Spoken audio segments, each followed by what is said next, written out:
بسم الله الرحمن الرحيم. اعوذ باللہ من الشیطان الرجیم. بسم اللہ الرحمن الرحیم. طلاب کرام السلام علیکم ورحمۃ اللہ وبرکاتہ. امید ہے آپ سب خیر و عافیت کے ساتھ ہوں گے. فرائض الاصول رسائل حصہ سوم سبق نمبر 73 کلی قسم ثالث کے استصحاب کا حکم. استصحاب کے تنبیہات میں سے پہلی تنبیہ استصحاب کلی کے بارے میں ہے. استصحاب کلی کے 3 اقسام ہیں، ان میں سے پہلی اور دوسری صورت مکمل ہو گئی ہے. آج استصحاب کلی کا تیسرا قسم بیان کرتے ہیں اور اس میں استصحاب کرنے کا حکم بیان فرماتے ہیں. استصحاب کلی قسم ثالث کے بارے میں تفصیلات مندرجہ ذیل ہیں. نقطہ اول، کلی قسم ثالث کے خود 2 اقسام ہیں. اس کی وجہ کلی کے بقا میں شک ہونے کے 2 وجوہات ہونا ہے. کلی قسم ثالث میں کلی کے بقا کے بارے میں شک ہونے کی 2 بنیادی وجوہات ہیں. اسی 2 وجوہات کی بنیاد پر کلی قسم ثالث میں بھی 2 صورتیں بنتی ہیں. ایک وجہ یہ ہے کہ فرد مشکوک فرد معلوم الحال کے ساتھ پہلے سے موجود ہونے کا احتمال ہے. کلی کے بقا میں شک ہونے کی ایک وجہ یہ ہے کہ فرد مشکوک فرد معلوم الحال کے ساتھ شروع سے موجود تھا یا نہیں یہ پتہ نہیں ہے. مثال کے طور پر صبح کے ٹائم پر گھر میں امر موجود تھا یقینی طور پر، اور اس کے ساتھ کلی انسان بھی گھر میں موجود ہونا یقینی ہے. اس کے بعد ظہر 3 بجے امر گھر سے نکلنا یقینی ہے. تو امر فرد معلوم الحال ہے، اس کے حالت معلوم ہے، پہلے سے موجود تھا، بعد میں اس کا گھر سے خارج ہونا بھی معلوم ہے، وہ تو نکل گیا. اما امر گھر سے نکلنے کے ساتھ یہ بھی احتمال ہے کہ صبح کے ٹائم پر امر کے ساتھ زید بھی موجود ہو. امر کے ساتھ زید بھی اگر موجود ہو تو اب بھی زید گھر میں باقی ہے اور زید کے ضمن میں انسان موجود ہے، کلی انسان موجود ہے. اگر زید امر کے ساتھ پہلے سے موجود نہ ہو تو امر گھر سے نکلنے کے بعد گھر میں انسان نہیں ہے، کلی انسان گھر سے نکلا ہے امر کے ساتھ. جب امر گھر سے نکلا تو کلی بھی گھر سے خارج ہو گیا، ابھی گھر میں باقی نہیں ہے. تو فرد مشکوک یہاں پہ زید ہے، زید فرد مشکوک ہے. اب فرد مشکوک فرد معلوم الحال کے ساتھ پہلے سے موجود ہونے کا احتمال ہے، اسی وجہ سے فرد معلوم الحال گھر سے خارج ہونا یقینی ہونے کے بعد فرد مشکوک گھر میں باقی ہونا محتمل ہے، اسی وجہ سے کلی کے بقا میں شک ہوتا ہے. یہ ایک صورت ہے. دوسری وجہ یہ ہے کہ فرد مشکوک فرد معلوم الحال کے منتفی ہونے کے ساتھ وجود میں آیا ہے. کلی کے بقا میں شک ہونے کی دوسری وجہ یہ ہے کہ فرد مشکوک فرد معلوم الحال کے ساتھ شروع سے ہونے کا احتمال نہیں ہے، بلکہ فرد معلوم الحال کے منتفی ہونے کے ساتھ وجود میں آیا ہے. اسی مثال میں امر گھر سے نکلنے کے ساتھ زید امر کی جگہ پر قائم مقام ہونے کا احتمال ہے. اس کی بھی 2 صورتیں بنتی ہیں. فرد مشکوک فرد معلوم الحال کے منتفی ہونے کے ساتھ وجود میں آنے کے اندر بھی 2 صورتیں بنتی ہے. ایک یہ ہے کہ فرد معلوم الحال فرد مشکوک میں تبدیل ہونے کا احتمال ہے. فرد معلوم الحال جس کا پہلے موجود ہونا یقینی ہے، اب اس کا منتفی ہونا بھی یقینی ہے، لیکن فرد مشکوک فرد معلوم الحال فرد مشکوک میں تبدیل ہونے کا احتمال ہے. دوسری صورت یہ ہے کہ فرد مشکوک معلوم الحال کے قائم مقام ہونے کا احتمال ہے۔ فرد معلوم الحال تو واضح ہے، وہ تو نکلا ہے، گھر سے خارج ہو گیا، یقینی ہے۔ اما فرد معلوم الحال کے گھر سے خارج ہونے کے ساتھ اس کی جگہ پر فوراً دوسرا فرد آنے کا احتمال پایا جاتا ہے، اسی وجہ سے اب بھی گھر میں کلی باقی ہونے کا احتمال ہے۔ تو کلی قسم ثالث کے اندر دو صورتیں بن گئی، اب ان میں سے دوسری صورت کے اندر بھی دو صورتیں ہو گئی ہیں، یعنی کلاً 3 اقسام ہوتے ہیں۔ کلی قسم ثالث میں استصحاب جاری ہونے کے متعلق اقوال۔ کلی قسم ثالث کی صورتیں پہلے ہم نے بیان کر دیا، اب اس میں استصحاب جاری ہونے کے بارے میں اقوال بیان کرتے ہیں۔ کلی قسم ثالث میں استصحاب جاری ہونے کے سلسلے میں 3 اقوال موجود ہے۔ پہلا قول یہ ہے کہ مطلقاً اس کے دونوں اقسام کے کلی میں استصحاب جاری ہوتا ہے۔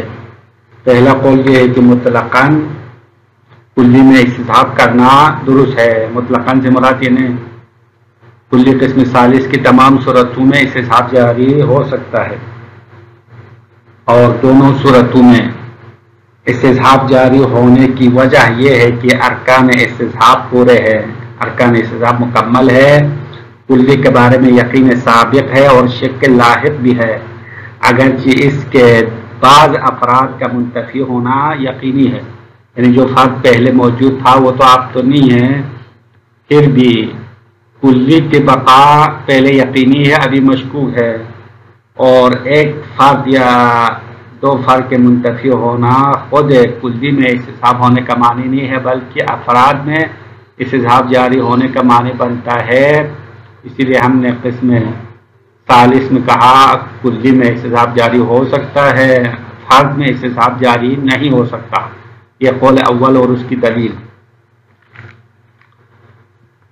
دوسرا قول یہ ہے کہ مطلقاً دونوں اقسام میں استصحاب جاری نہیں ہوتا ہے۔ دوسرا قول پہلے قول کا برعکس ہے، اس کے مد مقابل ہے کہ کلی قسم ثالث کے تمام اقسام میں استصحاب جاری نہیں ہوتا ہے، اور اس کی دلیل انہوں نے یہ بتایا کہ کلی کا خارج میں موجود ہونا یقینی ہونے کی وجہ اس کے فرد کا وجود یقینی ہونا ہے، یعنی ایک فرد جس کے ضمن میں کلی موجود ہونا یقینی ہے، اسی فرد کے ضمن میں کلی باقی ہونا پہلے متیقن ہے، یقینی ہے، وہ حالانکہ اس فرد کا معدوم ہونے کے بارے میں علم ہو گیا ہے۔ اب جس فرد کے ضمن میں کلی پہلے موجود تھا وہ فرد تو ابھی یقینی طور پر معدوم ہو گیا، وہ ختم ہو گیا، اما دوسرا فرد اس کے قائم مقام ہوا یا نہیں ہوا یہ شروع ہی سے مشکوک ہے، مشکوک الحدوث ہے، اس لیے کلی قسم ثالث میں کلی میں بھی استصحاب جاری ہونا ممنوع ہے، یہ قول ثانی ہے۔ تیسرا قول یہ ہے کہ اس کے پہلے قسم میں استصحاب جاری ہوتا ہے، پہلے قسم سے مراد یعنی جس فرد کے ضمن میں کلی متحقق ہونا یقینی تھا وہ تو ختم ہو گیا، اما شروع ہی سے اس فرد معلوم الحال کے ساتھ فرد مشکوک موجود ہونے کا احتمال ہے، تو اس صورت میں کلی میں استصحاب جاری ہو سکتا ہے، لیکن دوسرے قسم میں استصحاب جاری نہیں ہوتا ہے۔ دوسرے قسم سے مراد یعنی فرد معلوم الحال کے خاتمے کے ساتھ دوسرا فرد اس میں قائم مقام ہونا، اور اس کے ایک اور قسم بھی تھا کہ فرد معلوم الحال فرد مشکوک میں تبدیل ہونا، ان دونوں صورتوں میں استصحاب جاری نہیں ہوتا ہے۔ جناب مصنف کے نزدیک اقوا قول یہی ہے۔ اب ان 3 اقوال میں سے صاحب کتاب نے قول اقوا تفصیل والے قول کو مان لیا ہے کہ کلی قسم ثالث کی پہلی صورت میں استصحاب جاری ہوتا ہے، دوسری صورت کے اپنے دونوں صورتوں سمیت استصحاب جاری نہیں ہو سکتا، یہ مصنف کا نظریہ ہے۔ وَأَمَّا الثَّالِثُ، اما استصحاب کلی قسم ثالث کی بات کرتے ہیں۔ قسم ثالث، کلی قسم ثالث کیا ہے؟ وَهُوَ مَا إِذَا كَانَ الشَّكُّ بِبَقَاءِ الْكُلِّ مستندن الی احتمال وجود فرد آخر غیر الفرد المعلوم حدوثہ و ارتفاعہ۔ فرماتے ہیں قسم ثالث سے مراد وہ ہے جب کلی کے بقا میں شک ہونا مستند ہو، شک ہونا مربوط ہو الی احتمال وجود فرد آخر، ایک اور فرد کے وجود کے احتمال سے مستند ہو، وہ دوسرا فرد غیر الفرد المعلوم حدوث و ارتفاع ہو، اس فرد کے علاوہ ہے جس کا حادث ہونا بھی معلوم ہے اور اس کا مرتفع ہونا معلوم ہے۔ یعنی ایک فرد کے ضمن میں کلی وجود میں آیا تھا، وہ تو ختم ہونا یقینی ہے، اس فرد کے علاوہ ایک اور فرد اس فرد کے قائم مقام ہوا یا نہیں ہوا، یا وہ دوسرا فرد معلوم الحال کے ساتھ موجود تھا یا نہیں تھا، مشکوک ہے، اس لیے کلی کے بقا مشکوک ہو گیا ہے۔ فہو علی قسمین، اور یہ قسم ثالث خود دو اقسام ہے، قسم ثالث کے خود دو اقسام ہے۔ لأن الفرد الآخر اما ان يحتمل وجوده مع ذلك الفرد المعلوم حاله، اب اس کی دو قسم ہونے کی وجہ یہ ہے کہ کیونکہ فرد آخر دوسرا فرد یا اس فرد آخر کا فرد معلوم الحال کے ساتھ موجود ہونے کا احتمال دیا جاتا ہے۔ مثال ہم نے پہلے دے دیا کہ صبح سے گھر میں زید ہونا یقینی ہے اور زید کے ساتھ عمر بھی موجود ہونے کا احتمال پایا جاتا ہے۔ اب دوپہر کے وقت زید گھر سے تو نکلا یقینی طور پر، لیکن زید کے نکلنے کے ساتھ عمر گھر میں باقی ہونا محتمل ہے، اور عمر کے ضمن میں کلی انسان بھی گھر میں ہونا محتمل ہے۔ یہ ایک صورت ہے۔ وَإِمَّا أَن يُحْتَمَلَ حُدُوثُهُ بَعْدَهُ، یا فرد مشکوک فرد معلوم الحال کے ختم ہونے کے بعد پیدا ہونے کا احتمال ہے۔ اب پیدا ہونے کا احتمال اس کی بھی دو صورتیں ہیں، اما بتبدلہ الیہ، کہ فرد معلوم الحال فرد مشکوک میں تبدیل ہونے کا احتمال ہے، واما بمجرد حدوثہ مقارنا لارتفاع ذلک الفرد، یا فرد مشکوک الحال حادث ہونے کا احتمال ہے، بمجرد حدوثہ، یعنی فرد مشکوک الحال فقط حادث ہونے کا احتمال ہے، مقارنا لارتفاع ذلک الفرد، اس فرد معلوم الحال کے مرتفع ہونے کے ساتھ ساتھ۔ مثلا زید گھر سے نکلنے کے ساتھ فوراً عمر گھر میں داخل ہونے کا احتمال ہے۔ بس یہ کلی قسم ثالث کی تمام صورتیں یہاں تک مکمل ہو گئے۔ اب یہاں سے استصحاب جاری ہونے کی تفصیلات بیان کرتے ہیں۔ وفی جریان استصحاب الکلی فی کلا القسمین، اور ان دونوں صورتوں میں اس کلی استصحاب کا جاری ہونا، کلی کا استصحاب جاری ہونا نظراً الی تیقنہ سابقاً، اس بات کو دیکھتے ہوئے کہ وہ کلی پہلے یقینی ہے، یقین سابق ہے، وعدم العلم بارتفاعہ، اور فی الحال کلی کا مرتفع ہونا معلوم نہیں ہے، یعنی اس کے ارکان مکمل ہے۔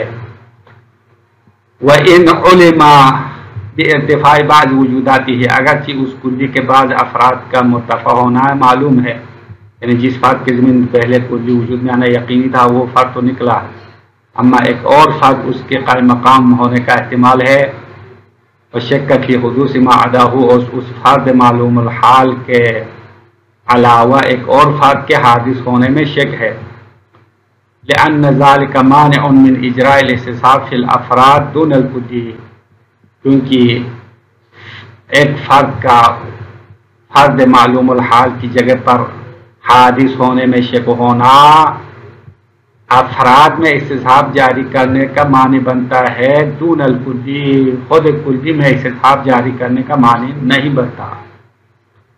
کما تقدم نظیرہ فی القسم الثانی، جس طرح اسی طرح مثال کلی قسم ثانی میں گزر گیا ہے۔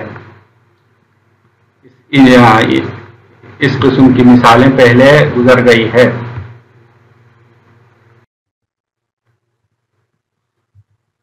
یہ ایک قول ہے، او عدم جریانہ فیہما، یا استصحاب دونوں صورتوں میں جاری نہ ہونا، لأن بقاء الكلي في الخارج عبارة عن استمرار وجوده الخارجی. اب یہ بطور مطلق قسم ثالث میں استصحاب جاری نہ ہونے کی وجہ یہ ہے، دلیل یہ ہے کہ لأن بقاء الكلي في الخارج عبارة عن استمرار وجوده الخارجی المتيقن سابقا، کیونکہ کلی خارج میں باقی ہونے کا معنی عبارت ہے عن استمرار وجود الخارجی، اس کے خارجی وجود کا جاری رہنا ہے، المتيقن سابقا جو پہلے یقینی طور پر موجود تھا، وهو معلوم العدم، اور وہ وجود خارجی جو فرد معلوم تھا وہ تو ابھی معدوم ہونا یقینی ہے، اور ابھی ایک اور فرد کے وجود میں شک ہو گیا ہے. هذا هو الفارق بین ما نحن فيه والقسم الثانی، اور یہی فرق ہے ہمارے محل باس کل قسم ثالث اور قسم ثانی کے درمیان، کیونکہ قسم ثانی میں جس فرد کے ضمن میں کلی کا وجود میں آنا یقینی تھا اس فرد کا خاتمہ ہونا یقینی نہیں ہے، لیکن قسم ثالث میں جس فرد کے ضمن میں کلی وجود میں آیا تھا اس فرد کا خاتمہ ہونا یقینی ہے. اسی لیے قسم ثانی میں ہم نے کہا کلی میں استصحاب جاری ہوگا، لیکن ہمارے محل باس قسم ثالث میں کلی میں استصحاب جاری نہیں ہونا چاہے. حیث ان الباقی فی الآن اللاحق بالاستصحاب، کیونکہ قسم ثانی میں صورتحال یہ ہے کہ جو زمان لاحق میں استصحاب کے ذریعے سے باقی ہے ہوا عین الوجود المتيقن سابقا، خود وہی وجود ہے جو پہلے یقینی تھا، کیونکہ قسم ثانی میں کلی جس فرد کے ضمن میں وجود میں آیا ہے وہ مشکوک تھا، آیا طویل العمر فرد کے ضمن میں وجود میں آیا ہے یا قصیر العمر. اب پتہ نہیں ہے کہ وہ فرد اگر طویل العمر ہے تو اب بھی کلی باقی ہے، اگر قصیر العمر چھوٹی عمر والا ہے تو اب وجود موجود نہیں ہے. اب پتہ نہیں ہے جو فرد جس فرد کے ضمن میں کلی وجود میں آنا یقینی تھا وہ فرد جو ہے قصیر العمر والا ہے یا طویل العمر والا ہے، یہ نامعلوم ہے. او التفصیل بین القسمین، یا دونوں قسم میں تفصیل دیتے ہیں. یہ تیسرا قول ہے کہ ہم کلی قسم ثالث میں فرد مشکوک فرد معلوم الحال کے ساتھ پہلے سے موجود ہونے کا احتمال ہو تو استصحاب جاری کرتے ہیں. اگر فرد معلوم الحال فرد مشکوک میں تبدیل ہونے کا احتمال ہو یا قائم مقام ہونے کا احتمال ہو تو استصحاب جاری نہیں کریں گے. فیجری فی الاول، پہلے میں استصحاب جاری ہوگا، یعنی فرد مشکوک فرد معلوم کے ساتھ پہلے سے موجود ہونے کا احتمال ہو تو استصحاب جاری ہوگا. کیوں؟ لاحتمال کون الثابت فی الآن اللاحق ہوا عین الموجود سابقا، لاحتمال کون الثابت فی الآن اللاحق، احتمال ہے کہ زمان لاحق میں جو کلی موجود ہے ہوا عین الموجود سابقا، یہ وہی خود وہی کلی ہے جو سابقا موجود تھا، یہ احتمال ہے. کیونکہ اگر فرد مشکوک پہلے سے فرد معلوم الحال کے ساتھ ہو تو کلی جس فرد کے ضمن میں وجود میں آیا تھا وہ اب بھی وہی کلی ہے اس فرد کے ضمن میں موجود ہے. فَيَتَرَدَّدُ الْكُلِّ الْمَعْلُومُ سَابِقًا بَيْنَ أَنْ يَكُونَ وُجُودُهُ الْخَارِجِيُّ عَلَى نَحْوٍ لَا يَرْتَفِعُ بِارْتِفَاعِ الْفَرْدِ الْمَعْلُومِ ارْتِفَاعُهُ وَأَنْ يَكُونَ عَلَى نَحْوٍ يَرْتَفِعُ بِارْتِفَاعِ ذَلِكَ الْفَرْدِ. بس یہاں کلی متردد ہوتا ہے، جس کلی کا پہلے معلوم ہے سابقاً اس کا وجود یقینی ہے، وہ دو قسم کے کلی کے درمیان متردد ہوگا. ایک بین یکون وجودہ الخارجی، کہ کلی کا خارجی وجود اس طریقے سے ہو کہ لا یرتفع بارتفاع الفرد المعلوم ارتفاع ہو، جس فرد کا ارتفاع ہونا معلوم ہے اس کے مرتفع ہونے سے وہ کلی مرتفع نہیں ہونے والا ہے. وَأَنْ يَكُونَ عَلَى نَحْوٍ يَرْتَفِعُ بِارْتِفَاعِ ذَلِكَ الْفَرْدِ، اور دوسری صورت یہ ہے کہ کلی اس طریقے سے ہو کہ اس فرد معلوم کے مرتفع ہونے سے وہ مرتفع ہونے والا ہے۔ اب ان دونوں صورتوں میں متردد ہے کہ آیا فرد معلوم الحال کے مرتفع ہونے سے کلی مرتفع ہونے والا ہے یا فرد معلوم الحال کے مرتفع ہونے سے کلی مرتفع نہیں ہونے والا۔ ان دونوں میں سے کون سا ہے پتہ نہیں چلا۔ پس شک کو حقیقتاً پس شک در حقیقت انما ہوا فی مقدار استعداد ذالک الکلی، اس کلی کے قابلیت اور استعداد کی مقدار میں شک ہے، وہ کب تک باقی رہنے کی قابلیت ہے یہ پتہ نہیں چل رہا ہے۔ استصحاب و عدم حدوث الفرد المشکوک، اور فرد مشکوک کے حادث نہ ہونے کا استصحاب کرنا لا یثبت تعین الاستعداد الکلی، کلی کی قابلیت کے تعین کو ثابت نہیں کرتا۔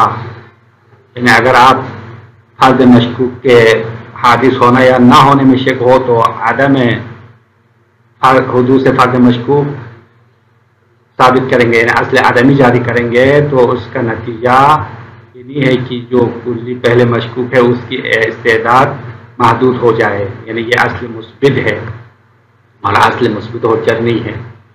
وجوہن، اب یہ وجوہن ترکیب میں جو کئی سطر پہلے وفی جریان الاستصحاب خبر مقدم ہے، وجوہن مبتدا مؤخر ہے، یعنی استصحاب ان صورتوں میں جاری ہونا یا نہ ہونے کے سلسلے میں وجوہن کئی صورتیں یا کئی اقوال موجود ہے، تین اقوال موجود ہے۔